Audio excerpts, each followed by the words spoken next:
सुप्रभातं स्वागतम् अस्ति भवतां सर्वेषां संस्कृतकक्षायाम्। अद्य द्वादशकक्षायाः द्वितीयः पाठं स्वीकृत्य अहं भवतां सर्वेषां समक्षे उपस्थितोऽस्मि। पाठस्य नाम अस्ति रघुकोत्संवादः। इतः पूर्वं भागद्वयेषु अहं 10 श्लोकपर्यन्तं श्लोकानां व्याख्या कृतवान् अस्मि। अग्रे तृतीयभागे 11 श्लोकतः 15 श्लोकपर्यन्तं व्याख्यां वयं करिष्यामः।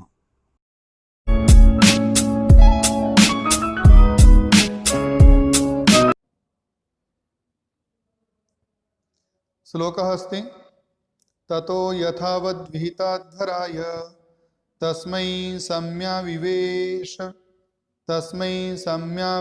विवर्जिताय वर्णाश्रमाणां गुर्वे सवर्णे विचक्षणात् प्रस्तुतम् आचक्षसे।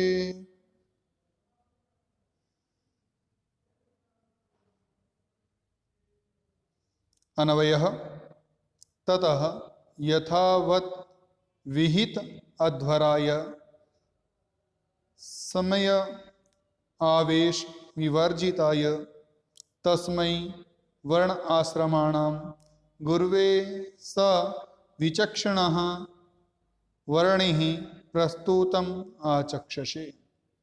शब्दार्थान् पश्यामः। यथावत् शास्त्रों के नियम के अनुसार, शास्त्रों के नियमानुसार विधिवत विहित अध्वराय विश्वजीत यज्ञ करने वाले के लिए सम्यावेश विवर्जिताय समयः आवेश विवर्जिताय जो गर्व के आवेश से वर्जित है उसके लिए वर्णाश्रमाणाम वर्ण प्लस आश्रमाणाम वर्ण और आश्रमों के गुरु के लिए ब्रह्मचारी वर्णि ब्रह्मचारी आचक्षसे कहने लगा।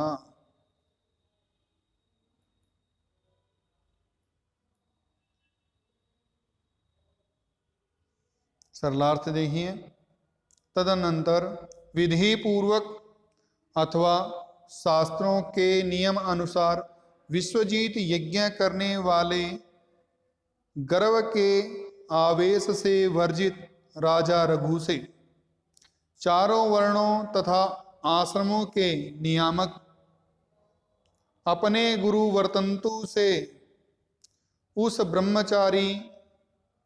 चतुर ब्रह्मचारी कोत्स ने अपने मन की बात कहनी शुरू की। भाव यह है कि विश्वजीत यज्ञ में दान देने के कारण रिक्त पाणी खाली हाथ धन रहित राजा रघु से अपने गुरु वर्तंतु की गुरु दक्षिणा की इच्छा पूर्ति के लिए कोत्स ने अपने मन की बात कहनी प्रारंभ की।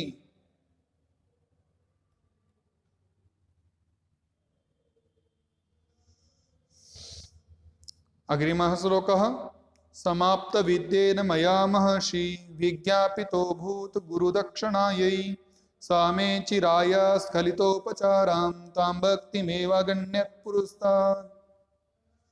समाप्त विद्येन मयः महर्षि गुरुदक्षिणायै विज्ञापितः अभूत सा मे चिराय स्खलित उपचारां तां भक्तिम एव पुरस्तात् अगण्यत्। समाप्त विद्येन जिसने विद्या पढ़ाई, पिया लिख रखा है विद्या है, जिसने विद्या पढ़ाई समाप्त कर ली है उसने विज्ञापितो भूत विज्ञापितः प्लस अभूत सूचित कर दिया गुरु दक्षिणा स्वीकार करने के लिए चिराय चिरकाल से स्खलितोपचाराम जिसने सेवा में कोई त्रुटि नहीं की अगणियत गिन लिया पुरस्तात् सबसे पहले।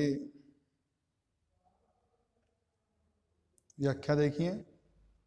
सरलार्थ अपनी विद्या पढ़ाई पूरी कर लेने पर मैंने अपने गुरु से गुरु दक्षिणा स्वीकार करने के लिए कहा।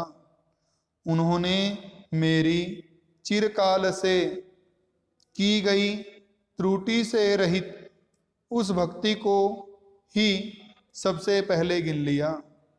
जब मैं गुरुकुल में शिक्षा प्राप्त करता था, कोच कहता है, तो गुरुजी ने मेरी गुरु दक्षिणा के रूप में मेरी जो त्रुटि रहित चिरकाल तक की गई सेवा है उसको ही सबसे पहले गिन लिया। भावार्थ देखिए, भाव यह है कि विद्या समाप्ति के पश्चात जब कोच ने गुरु से गुरु दक्षिणा मांगने के लिए कहा तो उन्होंने कहा कि मैं तुम्हारी भक्ति से बहुत ही प्रसन्न हूं, गुरु दक्षिणा लेकर क्या करूंगा, क्योंकि कोच ने अत्यंत भक्तिपूर्वक उनकी सेवा की थी।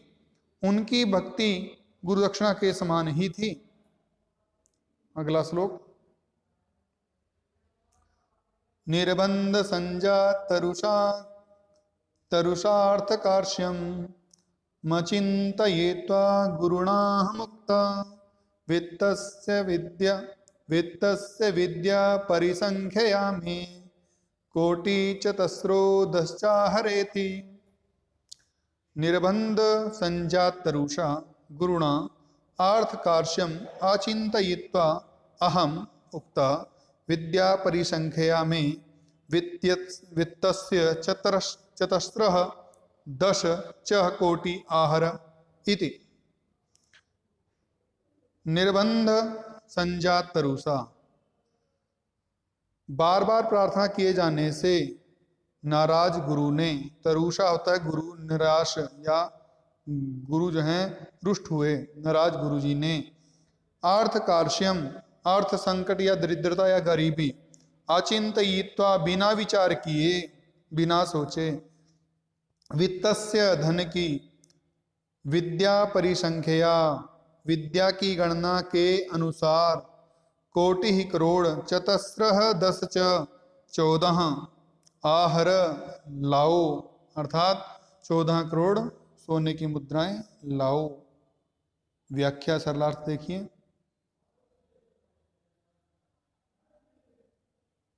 बार बार दक्षिणा मांगने के लिए हठ करने से नाराज हुए गुरुजी ने मेरी दरिद्रता का विचार किए बिना ही मुझे कह दिया, विद्या की गणना के अनुसार मुझे 14 करोड़ स्वर्ण मुद्राएं ला कर दो। भावार्थ, भाव यह है कि बार बार गुरु दक्षिणा मांगने के लिए हठ करने पर गुरु वर्तंतु अपने शिष्य कोच पर रुष्ट हो गए और अपने शिष्य की दरिद्रता की परवाह किए बिना ही उन्होंने 14 करोड़ सुवर्ण मुद्राओं को लाने का आदेश दे दिया। 14 करोड़ सुवर्ण मुद्राएं 14 प्रकार की विद्याओं के अध्ययन की गुरुदक्षिणा के रूप में मांगी गईं। इस 14 प्रकार की विद्याओं में 1 ऋग्वेद, 2 यजुर्वेद, 3 सामवेद, 4 अथर्ववेद, 5 शिक्षा, 6 कल्प, 7 निरुक्त, 8 व्याकरण, 9 छंद, 10वें नंबर पे है ज्योतिष, 11 न्याय, 12 मीमांसा, 13 पे है 18 पुराण और 14 पर धर्म शास्त्र की गणना की जाती है। अर्थात ये 14 विद्याएं कही गई हैं। अग्रिम श्लोक देखिए। इत्थं द्विजेन द्विजराजकान्ति रावेदितो वेदविदां वरेण एनो निवृत्तेन्द्रियवृत्तिरेनं जगाद भूयो जगदेकनाथ। अन्वयः वेदविदां वरेण द्विजेन इत्थम् आवेदिता भूयः द्विजराजकान्तिः एनः निवृत्तिः इंद्रियः वृत्तिः जगद एकनाथा एनम जगाद। द्विजेन ब्राह्मण द्वारा द्विजराज कांति चंद्रमा के समान कांति वाले आवेदिता निवेदन किया। वेद विदाम वेदों की ज्ञाताओं में, वेदों के ज्ञाताओं में वरेण श्रेष्ठ ने एनो निवृत्तिंद्रिय वृत्ति ही पापों से निवृत्त इंद्रिय वृत्ति वाले एनम इसको कोत्स को भूयः फिर जगाद कहा जगद एकनाथ जगत के एकमात्र स्वामी।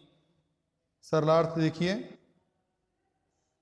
सरलार्थ जब वेद के ज्ञाताओं में श्रेष्ठ ब्राह्मण कोत्स द्वारा इस प्रकार से निवेदन किया गया तो फिर चंद्रमा के समान सुंदर कांति से युक्त पापों से रहित इंद्रिय वृत्ति वाले संसार के एकमात्र स्वामी महाराज रघु ने इसको अर्थात कोत्स को कहा।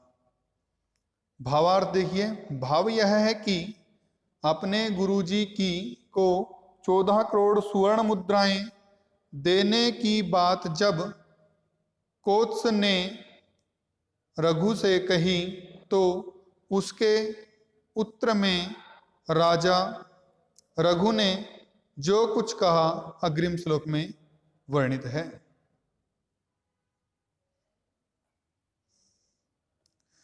गुरुवार्थमर्थी श्रुतपार दृष्ट्वा रघो सकाशाद नवाप्य कामं गतो वदन्यन्तरमित्ययं मे मा भूत परिवाद नवावतार।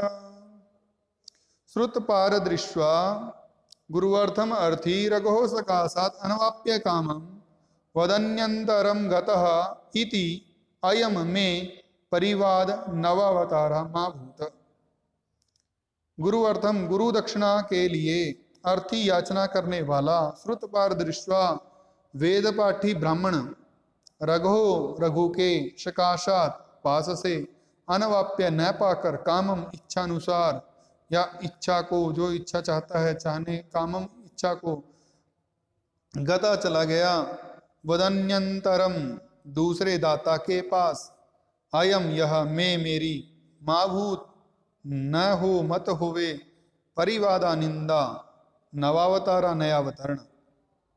रघु कहते हैं, सरलार्थ देखिए, शास्त्र मर्मज्ञ वेद पाठी आप जैसे ब्राह्मण गुरु दक्षिणा के लिए याचना करने वाले रघु के पास से गुरु दक्षिणा न प्राप्त करके इच्छानुसार किसी अन्य दानी के पास चले गए तो यह मेरी निंदा का नया अवतरण होगा, ऐसा ना होवे। अर्थात आप जैसे वेद पाठी ब्राह्मण किसी अन्य से कुछ याचना करते हैं तो इससे मेरी बदनामी होगी, अतः आप किसी अन्य से गुरु दक्षिणा मांगने न जाएं।